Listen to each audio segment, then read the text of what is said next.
श्री सच्चिदानंद सद्गुरु साईनाथ महाराज की जय। श्री सच्चिदानंद सद्गुरु भरद्वाज महाराज की जय। सद्गुरु पूर्णानंद महाराज की जय। ఒక ప్రశ్న వేస్తున్నారు. సాయి తమ గత జన్మల్లో జోగ్ మొదలైన వారితో కలిసి ఒకే గురువుని సేవించినట్లు, గుడ్డలు నేసినట్లు, ఇలా ఎన్నో రకాలుగా చెప్పిన దానిని బట్టి ఆయన జన్మాంతరంలో క్రమంగా పరిపూర్ణుడైనట్లు తోస్తుంది. సాయి దత్తావతారం అని అనడం ఎలా కుదురుతుంది? బాబా ఏం చెప్పారు కదా, భక్తులతో కథలు చెప్పే సమయంలో తాము జోగు వారితో కలిసి ఒకే గురువుని సేవించామని, ఒకే చోట ఉన్నామని, అందుకే మళ్ళీ వారి మీద వారందరినీ మళ్ళీ చేరతీశారని బాబా చెప్తూ, అంతేకాకుండా గురుసేవా వృత్తాంతంలో కానీ, లేకపోతే బాబా కూడా అంతకుముందు ఎన్నో జన్మల్లో ఇవన్నీ చేసినట్లుగా, తర్వాత గుడ్డలు నేసినట్లుగా, ఇవన్నీ చెప్పిన కథలను బట్టి చూస్తూ ఉంటే, మీరేమో సాయి దత్తావతారం అంటున్నారు కదా, ఈయన ఇట్లా క్రమంగా పరిపూర్ణట్లుగా తోస్తుంది. అట్లాంటి సాయిని దత్తావతారం అని అనడం ఎలా కుదురుతుంది అని మాస్టర్ గారు చెప్తున్నారు. సాయి షిరిడీలో భౌతికంగా జీవిస్తున్నప్పుడు కూడా రతన్జీవాడియా దగ్గర ₹3.14 సత్కారంగా పొందిన మౌలవీ సాహెబు తానేనని, గోవాలో ₹35,000 వంటవాని వల్ల పోగొట్టుకున్న వ్యక్తిని తామేనని చెప్పారు. అంటే బాబా భౌతికంగా ఉన్నప్పుడు కూడా ఆ పోయినవి కూడా నావే అని చెప్తూ ఉన్నారు. ఆ వ్యక్తిని నేనే అంటున్నారు. అట్లానే రతన్జీవాడియా దగ్గర ఈ సత్కారం పొందిన సాధువు కూడా తామేనని చెప్తున్నారు. మౌలవీ సాహెబ్ కూడా తామే అని చెప్తున్నారు.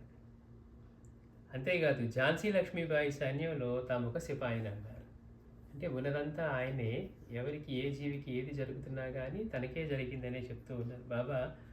అంతేకాకుండా కానీ ఝాన్సీ లక్ష్మీబాయి, సాయినాథుడు ఇద్దరు సమకాలికులే. మరి ఆవిడ సైన్యంలో ఆయన అక్కడ ఉంటే బాబా ఇక్కడ ఎలా ఉన్నారు? పోనీ గతంలో ఉంది, పోనీ అప్పుడు నేను సైనికుడిగా ఉన్నాను, ఏదో ఇప్పుడు బాబాగా ఉన్నానంటే అది వేరు. బాబా ఝాన్సీ లక్ష్మీబాయి సమకాలీనులు, బ్రిటిష్ వాడున్న సమయంలోనే కదా. అలాంటప్పుడు ఆయన బాబా ఏం చెప్తున్నారు, అక్కడ నేను సైన్యంలో ఉన్నానని చెప్తున్నారు, మళ్ళీ ఇక్కడ షిరిడీలో మసీదులో కూర్చొని మాట్లాడుతూ ఉన్నారు. మరి సాయినాథుడు, ఝాన్సీ లక్ష్మీ ఇద్దరు సమకాలికులే కనుక తాము ఒక నీతి చెప్పదలిచినప్పుడు అది తమ పరంగా చెప్పుకొనడం దత్తావతార లక్షణమని, అది వారి నిరాడంబరము, నిరహంకారానికి కూడా నిదర్శనమని తెలియాలి. అంతటి పూర్ణుడు ఎట్లా ఉంటాడు అంటే, ఆయన ఎందుకు అహంకరించాలి? ఆయన కాకుండా అన్యంగా ఉంటే కదా. అందుకని తాము ఒక నీతి చెప్పదలిచినప్పుడు మనం ఏం చేస్తాం? మనం ఏదో కరెక్ట్గా ఉన్నట్టు, పక్కన వాడు మాత్రమే తప్పుగా ఉన్నట్టు, మీరు ఇలా చేస్తారు, మీరు ఇలా చేస్తారంటారు. కానీ బాబా లాంటి మహనీయులు, దత్తావతారాలు తమ పరంగా చెప్పుకుంటారట. ఎందుకని? అది వారి నిరాడంబరతను, నిరహంకారతను, ఈ రెండుని కూడా తెలుస్తాయి, నిదర్శనమని తెలియాలి మనకి. అంటే వారికే జరిగినట్టుగా చెప్తారు తప్పించి ఇట్లా నీతులు చెప్పేటప్పుడు కానీ అట్లా వేరే వాడిగా చెప్పరు. అంటే బాబా భౌతికంగా ఉన్నప్పుడే అన్ని జీవుల్లో తామే ఉన్నామని, ఆ వంటవాని వల్ల డబ్బులు పోగొట్టుకున్న అతను నేనే అంటున్నారు. రతన్జీవాడియా సత్కారం పొందిన మౌలవీ సాహెబ్ తానే అంటున్నారు. ఝాన్సీ లక్ష్మీబాయి సైన్యంలో ఉన్నది నేనే అంటున్నారు.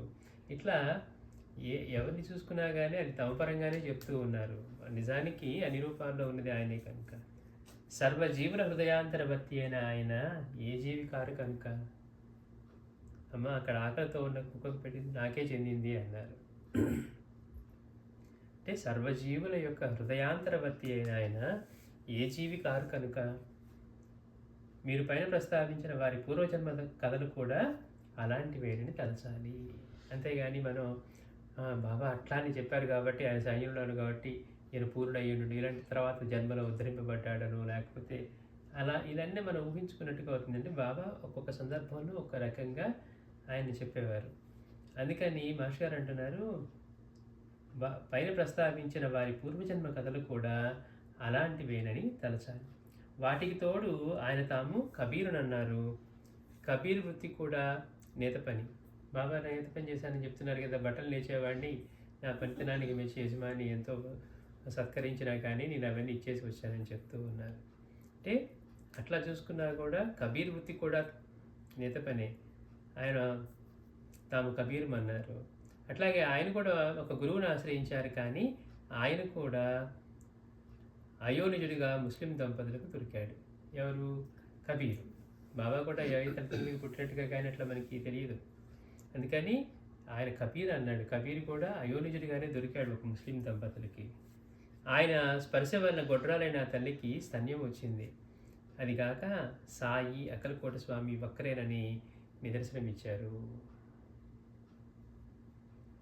ఆయననే మాణిక్య ప్రభువు, ఆయనయే నృసింహ సరస్వతి. గాణగాపురంలో సంతతి పొంది మొక్కు తీర్చిన భక్తునితో, అంటే బాబా దగ్గరికి వచ్చిన ఒక భక్తునితో బాబా అంటారు, నీ రాతలో పుత్ర సంతానం ఎక్కడిది? నా శరీరం చీల్చి నీకు మగపిట్టనిచ్చాను అని సాయి మందలించారు. కనుక ఆయన శ్రీపాద శ్రీవల్లభులే, అంటే ఆయన దత్తప్రభువే.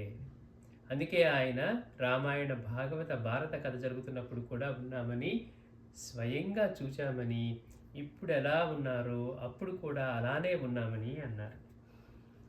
అంటే దత్తస్వామి దగ్గర అక్కడ మొక్కుకొని గాణగాపురంలో మళ్ళీ మొక్కు చెల్లించకుండా వచ్చిన భక్తుడితో బాబా అంటూ ఉన్నారు, నీ రాతలో పుత్ర సంతానం ఎక్కడిది? నా శరీరం చీల్చి నీకు మగబిడ్డనిచ్చాను అని. అంటే అక్కడ మొక్కు తీరింది, అతను మొక్కు తీర్చుకోవడం మర్చిపోయాడు. అందుకని బాబా గుర్తు చేస్తూ అన్నారు, మందలించారు. అంటే ఆయన శ్రీపాద శ్రీవల్లభులే, అంటే ఆయనే దత్తప్రభువు. అందుకే బాబా ఏమన్నారు, నేను రామాయణ భారత భాగవత కథలు జరుగుతున్నప్పుడు కూడా నేను అక్కడే ఉన్నాను, స్వయంగా చూచానని చెప్పారు. ఇప్పుడు ఎలా ఉన్నానో అప్పుడు అలానే ఉన్నాను అన్నారు. మనకు వెంటనే ఏమనిపిస్తుంది, మళ్ళీ అంటే బాబా ఇలానే కఫ్ని ధరించి ఉన్నారా, ముస్లిం ఫకీర్గానే ఉన్నారా అని మనకు అనిపిస్తుంది. ఎందుకంటే దేహంతో మాత్రమే తాదాత్మ్యం చెంది ఉన్న మనకి ఆయన ఇలానే అనగానే దేహం మీదకే వెళ్తుంది. కానీ ఆయన ఎప్పుడు ఉండే చైతన్య స్వరూపుడుగా అన్ని జీవుల్లో ఉండే పరమాత్మ తత్వంగా ఆయన ఉన్నారు. అందుకే స్వయంగా చూచామని, ఇప్పుడు ఎలా ఉన్నామో తానప్పుడు కూడా అలానే ఉన్నానని అన్నారు. అంటే సాయి దత్తావతారమని ఈ లీలలు నిస్సందేహంగా తెలుపుతాయి. ఇప్పుడు కొట్టుకునే జనాలకి ఇది అర్థమైతే కానీ ఆయన దత్తాత్రేయ అవతారమో, ముస్లిం ఫకీరో, లేకపోతే ఇంకోటో తేల్చుకునే వాడికి అర్థమవుతుంది. అయినా ఆయన కూడా ఒక సద్గురువుని సేవించి వారి అనుగ్రహం వలన మాత్రమే తాము తరించినట్లు చెప్పి లోకానికి సద్గురు సేవ ఎంత అవసరమో తెలపడం దత్తావతార యొక్క లక్షణం. అంటే వారే గురుతత్వం. అంటే గురుతత్వానికి ఎంతటి ప్రాముఖ్యతనివ్వాలి, జీవితానికి ముఖ్యమైన భాగం అది. అందుకని పరిపూర్ణుడిగా అవతరించిన సాయినాథుడు కూడా ఆయన ఏం చెప్తున్నారంటే, తాను కూడా ఒక గురువుని ఆశ్రయించి సేవించి పరిపూర్ణుడయ్యాను, ఇదంతా కూడా నా గురుకృపే అని చెప్పటం. ఎందుకంటే సద్గురు సేవ అనేది ఎంత అవసరమో ప్రతి ఒక్కరికి తెలియచేయడానికి. అంటే ఆయన యొక్క సద్గురువు యొక్క కృప మనగా దొరికితే మనం కూడా అంతగా మార్పు చెందవచ్చు, పరిణితి చెందవచ్చు, పరిపూర్ణ అవ్వచ్చు అని అలా తెలపడమే దత్తావతారం యొక్క లక్షణం. శ్రీ నృసింహ సరస్వతి స్వామి కూడా తప్పనిసరి అయ్యే వరకు కేవలం ఒక మూగపాలుడిగా నటించడము, ఉపనయనం చేయమని కోరి గాయత్రి ఉచ్చరణతో మాత్రమే మాట్లాడటము చూశాం కదా. అందుకే నిజానికి శ్రీ గురు చరిత్ర, శ్రీ మాణిక్య ప్రభు చరిత్ర, శ్రీ స్వామి సమర్థ చరిత్ర, శ్రీ సాయిబాబా జీవిత చరిత్ర, ఇవి వేరు మహాత్ముల చరిత్రని భ్రమించకూడదు. వీరందరి చరిత్రలు కూడా ఇవి వేరు, నాకు ఆ చరిత్ర ఇష్టపడి, నాకు ఈ చరిత్ర నచ్చదండి, లేకపోతే ఈ చరిత్రను ఆకట్టుకోలేదండి, ఏదేదో మాట్లాడుతూ ఉంటాం. నిజానికి మాస్టర్ అంటున్నారు, ఇట్లా ఈ మహనీయుల చరిత్రన్నీ కూడా ఇవి వేరు మహాత్ముల చరిత్రను తలచకూడదు, భ్రమించకూడదు. ఒకే దత్తస్వామి యొక్క చరిత్రలో వేరు అధ్యాయాలుగా మాత్రమే తలచి పారాయణ చేస్తేనే కానీ ఆయన మహత్యము మన హృదయాలకి అవగతం కాదు. చాలినంత భక్తి కుదరదు, ఇలా చేస్తే తప్పించి చాలినంత భక్తి కూడా కుదరదు, అంటే మన హృదయాలకు అవగతం కూడా కాదు అంటున్నారు. వీటిలో ఏది పారాయణ చేయక విడిచినా సాయి చరిత్రలో కొన్ని భాగాలు చదవకుండా విడిచినట్లే. అంటే మనం ఒక్క చరిత్ర, దత్తావతారాల చరిత్రలో ఒక్క చరిత్ర మాత్రమే చదువుతూ, లేదా 2 చరిత్రలు చదువుతూ మిగిలిన వదిలేస్తే బాబా యొక్క చరిత్రలోని భాగాన్నే మనం వదిలేసినట్టు అంటున్నారు. అప్పుడు అది సరైన భక్తి ఎలా అవుతుంది? ఈ సత్యాన్ని మరవకుండానే మీరు ప్రస్తావించిన అంశాలను సమన్వయం చేసుకోవాలి అంటున్నారు. అంటే బాబా ఇట్లా కథలు చెప్పారు కాబట్టి ఆయన గత జన్మల్లో లేకపోతే చిన్నగా ఇలా సాధన చేసుకుంటూ గురువుడు వల్ల పరిపూర్ణుడయ్యాడు అని అనిపిస్తుంది. ఎందుకంటే బాబా ఇట్లా కథ చెప్పేవారు. ఆయన బట్టలు నేర్చేవారని, తర్వాత సైన్యంలో పనిచేశానని, ఇవన్నీ అంటే దానికి మాస్టర్ గారు చెప్పారనమాట. అది దత్త దత్త అవధూతల యొక్క లక్షణం అది. అంటే వాళ్ళు మహాత్ములు పూర్ణ స్వరూపాలైనా కూడా ఏది చెప్పదలుచుకున్నా బోధనాపరంగా తమ పరంగానే తమకు జరిగినట్లుగానే చెప్పటము. రెండవది బాబా కూడా గురువుని సేవించారని చెప్పటం. కేవలం సద్గురువుని సేవించటం అనేది మన జీవితంలో ఎంత ముఖ్యమో తెలియటానికి, పైగా సేవించి ఆయన కృప వల్లే పూర్ణత చెందాను అని తెలపడం ద్వారా మిగిలిన వాళ్ళు కూడా సద్గురు సేవ చేయటం, సద్గురుని ఆశ్రయించటం, ఈ తెలపటం, ఇవన్నీ కూడా దత్తావతార లక్షణం అని మాస్టర్ గారు మనకి తెలియజేస్తూ ఉన్నారు. శ్రీ సచ్చిదానంద సద్గురు సాయినాథ్ మహారాజ్ కీ జై.